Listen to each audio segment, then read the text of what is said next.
Hansi Flick নামটা শুনলেই মনে পড়ে নিখুঁত ফুটবল, পরিকল্পিত আক্রমণ আর ডিসিপ্লিন ডিফেন্স। এই মানুষটাই 2025 সালে বার্সেলোনাকে এনে দিলেন ট্রেবল। কিন্তু কিভাবে? জার্মানির ছোট শহর হেডেলবার্গে জন্ম। ছিলেন ভালো খেলোয়াড়, কিন্তু ক্যারিয়ার বেশি দূর এগোয়নি। কোচ হিসেবে প্রথম আলো ছড়ান বায়ার্নে।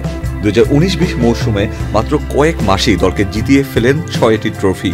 বিশ্ব তাকিয়ে দেখল এক কোচ কিভাবে খেলায় বিপ্লব আনে। শেকড় থেকে শিখরে। তবে সব পথ মসৃণ ছিল না। জার্মান জাতীয় দলে ব্যর্থতার পর অনেকে ভাবলেন শেষ হয়ে গেছেন, কিন্তু বার্সেলোনা দিল নতুন সুযোগ। ফ্লিক ফিরলেন আরো ক্ষুধার্ত, আরো কৌশলী হয়ে। ফ্লিক এলেন বার্সায়, বদলে দিলেন ড্রেসিং রুমের মানসিকতা। ফ্লিক প্রথমেই বদলালেন বার্সার ডিফেন্স। অ্যাটাকিং মুভেও গতি বাড়ল, তরুণদের উপর ভরসা, আক্রমণে গতি আর জার্মান ট্যাকটিক্স। এই তিনে ভর করেই এলো ট্রেবল, লা লিগা, কোপা দেল রে আর স্প্যানিশ সুপার কাপ। এর পুরস্কারও তিনি পেলেন। তার সঙ্গে চুক্তির মেয়াদ বাড়িয়ে নিচ্ছে বার্সেলোনা।